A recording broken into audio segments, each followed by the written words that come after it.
Hello everyone, welcome back to my channel. कैसे हैं आप सब? आई होप सब अच्छे होंगे, स्वस्थ होंगे। तो पिछली वीडियो में हमने चैप्टर शुरू किया था material metals and non metals. ठीक है, तो उसके बचे हुए पार्ट को आज हम कंप्लीट करेंगे। तो चलिए कंटिन्यू करते हैं इसे। Reaction with water. ठीक है, तो देखते हैं इसमें। Let us see how metals and non metals react with water. तो अब देखते हैं कि जो धातुएं होती है और जो अधातुएं होती हैं वो पानी से किस तरह से क्रिया करती है, किस तरह से अभिक्रिया करती है। तो चलिए आगे देखते हैं। You observe that sodium reacts vigorously with water. तो आपने ये देखा होगा कि जो सोडियम है वो पानी के साथ में प्रबलता से क्या करता है, अभिक्रिया करता है। ठीक है, तो some other metals do not do so. ठीक है, तो दूसरे जो मेटल होते हैं, दूसरी जो धातुएं होती हैं वो ऐसा नहीं करती है, मतलब इस तरह की अभिक्रिया नहीं करती है। जैसे कि फॉर एग्जाम्पल, उदाहरण के तौर पे देखें तो iron reacts with water slowly. तो जो लोहा होता है ये क्या करता है, पानी के साथ में धीमी गति से अभिक्रिया करता है। सोडियम तो क्या करता है कि पानी के साथ में प्रबलता से अभिक्रिया करता है। ठीक है, और जो दूसरे तरीके के मेटल होते हैं जरूरी नहीं कि वो सेम इसी तरह से प्रबलता से पानी के साथ में रिएक्शन करे। ठीक है, तो क्या एग्जाम्पल है कि जो पानी होता है, जो आयरन होता है, ठीक है, जो लोहा होता है, उसकी क्या होती है, पानी के साथ में अभिक्रिया कैसी होती है, धीमी गति से होती है। ठीक है, generally non metals do not react with water though they may be very reactive in air. तो जनरली क्या होता है, सामान्य तौर पे जो अधातुएं होती हैं वो क्या होती है, पानी के साथ में रिएक्ट नहीं करती हैं, पानी के साथ में अभिक्रिया नहीं करती हैं। ठीक है, वो कब उनमें कब अभिक्रिया होती है, जब वहां पे क्या हो, एयर हो। ठीक है, हवा जब होती है तब वो क्या करते हैं, रिएक्शन करते हैं। Such non metals are stored in water. ठीक है, तो क्या कर सकते हैं, जो अधातुएं होती हैं उन्हें पानी के अंदर स्टोर करके रखा जा सकता है। फॉर एग्जाम्पल,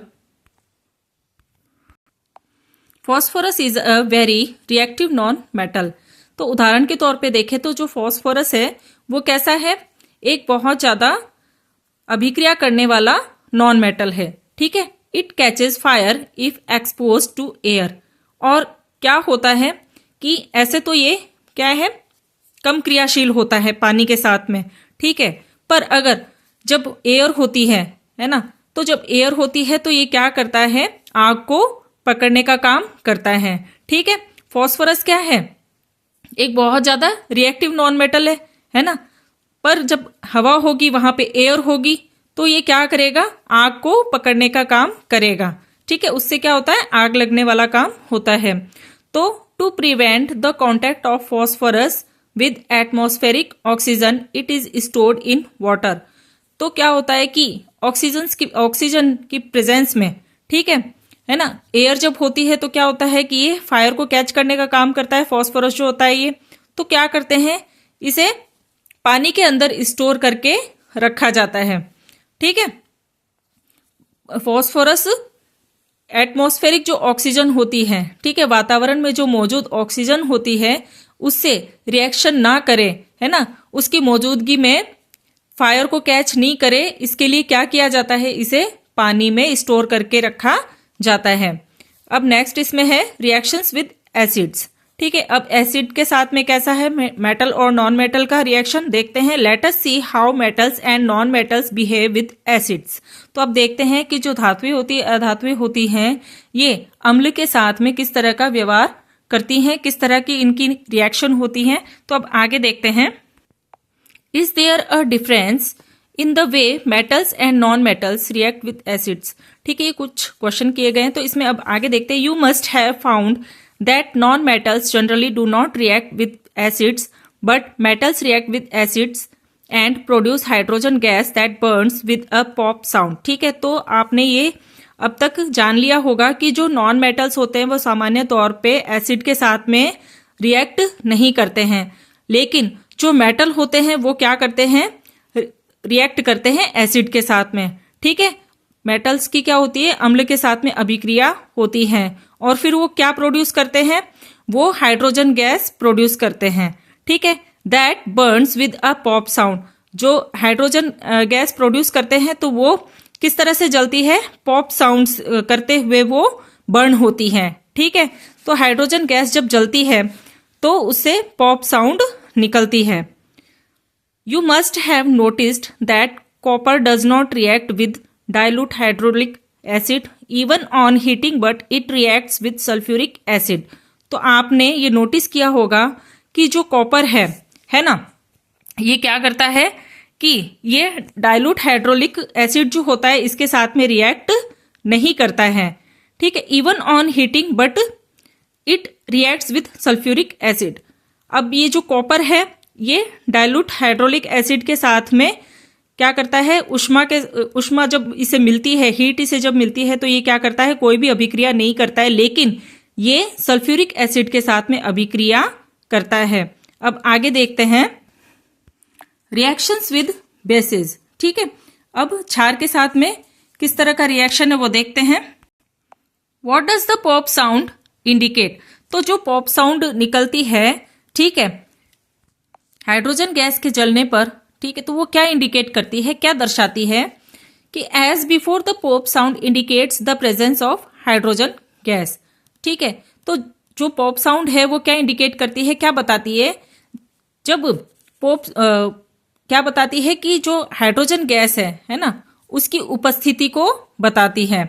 मतलब कि जहां हाइड्रोजन गैस प्रेजेंस होगी, है ना, अगर वो जब वो बर्न होगी तो उससे क्या होगा, पॉप साउंड निकलता है ना। तो ये जो पॉप साउंड है ये इंडिकेट करता है किसको, हाइड्रोजन गैस की प्रेजेंस को, उसकी उपस्थिति को। तो metals react with sodium hydroxide to produce hydrogen gas. तो मेटल्स जो होते हैं वो सोडियम हाइड्रोक्साइड के साथ में अभिक्रिया करते हैं, किसको प्रोड्यूस करने के लिए, हाइड्रोजन गैस को प्रोड्यूस करने के लिए, हाइड्रोजन गैस को बनाने के लिए, उत्पादन के लिए, ठीक है। तो reactions of non metals with bases are complex. तो नॉन मेटल्स की जो अभिक्रियाएं होती हैं क्षार के साथ में वो कैसी होती है, कॉम्प्लेक्स होती हैं, ठीक है, जटिल होती हैं। कॉम्प्लेक्स का मतलब जटिल होना। तो जो अधातुएं होती हैं, है ना, उनकी क्षार के साथ में जो अभिक्रिया होती है वो कैसी होती है, जटिल होती है। डिस्प्लेसमेंट रिएक्शंस, ठीक है, विस्थापन की जो अभिक्रियाएं होती हैं वो क्या है, recall the activity of the reaction between copper sulphate and iron that you performed in class 7th, ठीक है। तो आपने ये इस तरह की जो एक्टिविटी है ये क्लास 7th में करके देखी है, किस किस के बीच में, जो कॉपर सल्फेट है और जो आयरन है इनके बीच में अभिक्रिया करवा के ये एक्टिविटी आप क्लास 7th में कर चुके हैं। अब आगे देखते हैं ये क्या एक्टिविटी दी गई है, ठीक है, और ज्यादा अलग अलग तरह की कुछ एक रिएक्शंस दी गई हैं, अभिक्रियाएं दी गई हैं। तो इस एक्टिविटी को आप देख लीजिएगा, ठीक है। अब आगे देखते हैं uses of metals and non metals. जो धातुएं हैं, अधातुएं हैं, उसकी क्या क्या उपयोग होते हैं, उसके क्या क्या यूजेस हैं वो देखते हैं। You should be able to guess why metals are used in making machinery, automobiles, aeroplanes, trains, satellites, industrial gadgets, cooking utensils, water boilers etcetera.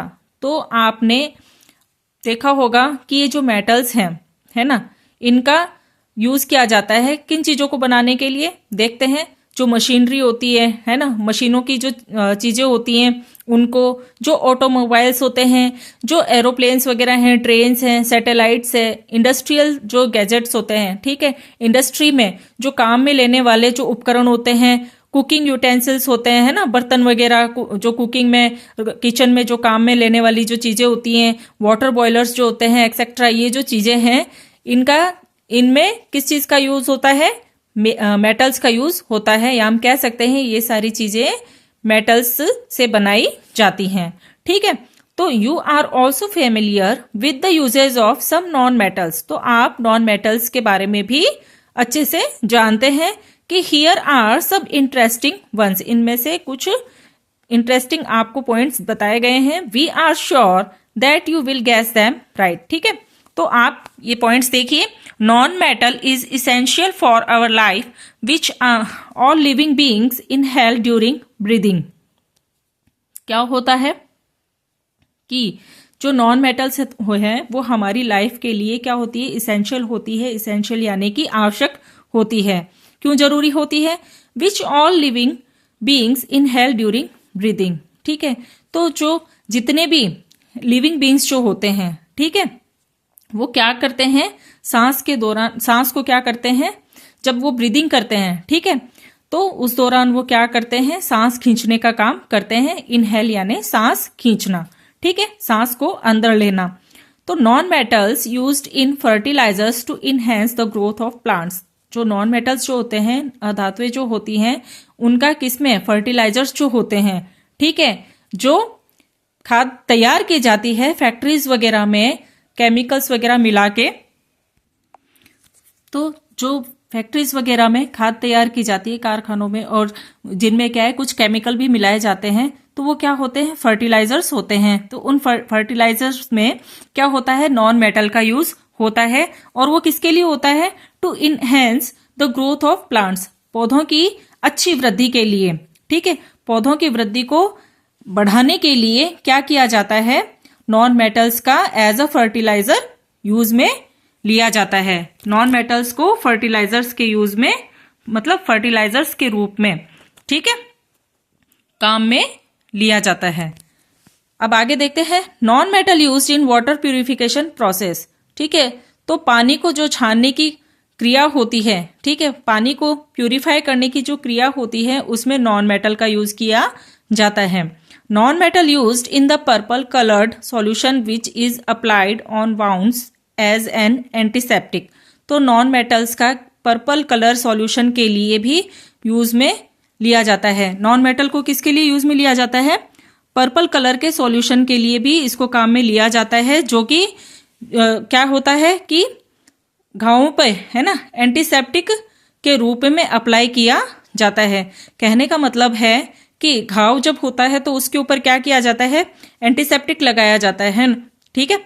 तो उस एंटीसेप्टिक के लिए, उस एंटीसेप्टिक को घाव के ऊपर अप्लाई करने के लिए क्या किया जाता है, नॉन मेटल का यूज किया जाता है, जो कि क्या करता है, पर्पल कलर सॉल्यूशन को बनाने में काम में लिया जाता है।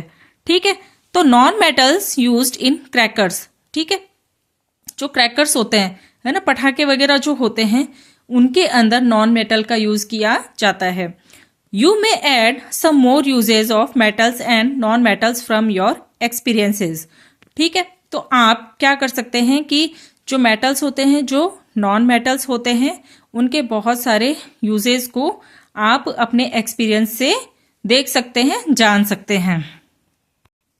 तो इसी के साथ ये चैप्टर यही खत्म होता है। इससे रिलेटेड कोई भी क्वेश्चन हो तो आप कमेंट सेक्शन में जरूर पूछिएगा। कोई भी डाउट हो तो आप कमेंट्स में बताइएगा, कमेंट्स करके बताइएगा। ठीक है, तो मिलते हैं नेक्स्ट वीडियो में नए चैप्टर के साथ। ठीक, ओके। तो अगर मेरी वीडियो आपको अच्छी लगे तो लाइक कीजिएगा, ज़्यादा से ज़्यादा शेयर कीजिएगा, चैनल पर नए हो तो सब्सक्राइब जरूर कीजिएगा। Okay, thank you, bye.